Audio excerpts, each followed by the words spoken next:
Former President and now defendant Donald Trump arrived at a Manhattan courthouse this morning. It's day 2 of the hush money trial, where he is facing felony charges related to payments made to an adult film actress in the weeks before the 2016 election.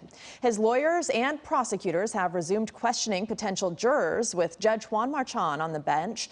This phase of the case is considered the most important to many trial attorneys, and that includes Lisa Bloom, who has represented clients who accused Donald Trump of sexual misconduct in the past. And Lisa, thank you so much for joining us this morning. I want you to take us inside this courtroom as the jury is being selected. We're on day 2 right now. So what are you looking for as a prosecutor and a defense lawyer?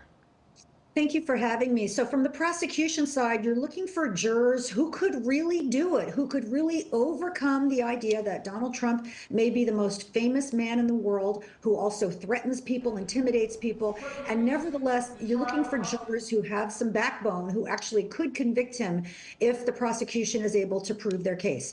On the defense side, you're looking for jurors who could find a reasonable doubt, a juror who could hold out, who could say, yes, there is some evidence here, but there's just not enough to convict, and I'm going to have the courage to hold out for a defense verdict.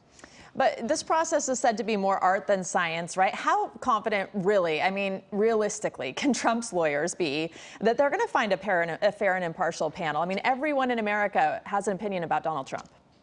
I think they can be very confident. I've done a lot of high-profile cases. I've picked many juries.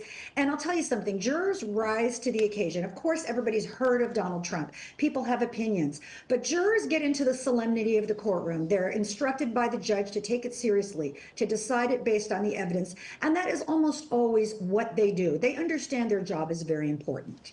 Yeah, you know, talking about opening statements, as they get going, obviously, we still need to get a jury, and we don't have anyone yet. What will the attorneys be looking for? So a good attorney in an opening statement tells a concise, compelling story. Opening statement is a statement of the facts that the evidence is going to prove up during the trial. So you want to tell a story that's moving, that's important. On the prosecution side, the story is about falsification of documents. It's not really about the hush money payment. That part's legal. It's the illegal part that's alleged. All the cover-up, all of the documents, all of the business records and the receipts, the checks that covered it up. On the defense side, you're going to talk about reasonable doubt and poke holes in the prosecution case. You know, one of the star witnesses is expected to be Michael Cohen, who did perjure himself and took a plea. How reliable of a witness is he going to be? Because as attorneys, as you just said, you want to tell a story. You maybe want to put a face on it.